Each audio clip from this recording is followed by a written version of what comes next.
بسم اللہ الرحمن الرحیم۔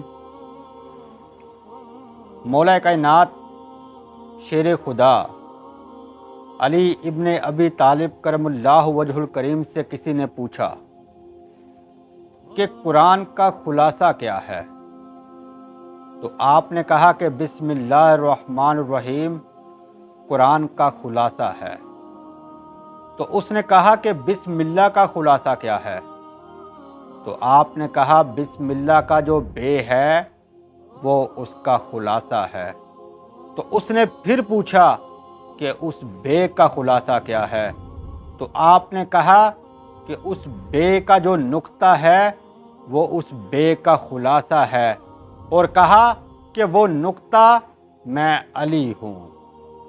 تو بسم اللہ کی بڑی شان ہے، اس میں بڑے راز ہیں، اس کی بڑی برکتیں ہیں۔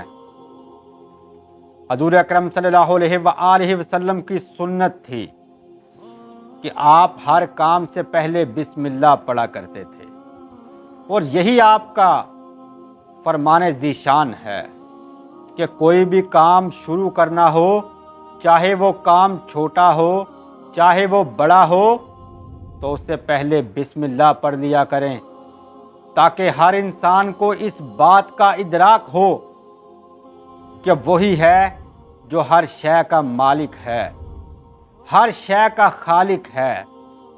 تو جب آپ کسی کام سے پہلے مالک کا نام لیں گے تو وہ خوش ہو جائے گا اور آپ پر رحم کرے گا، آپ کی دعاؤں کو قبول کرے گا۔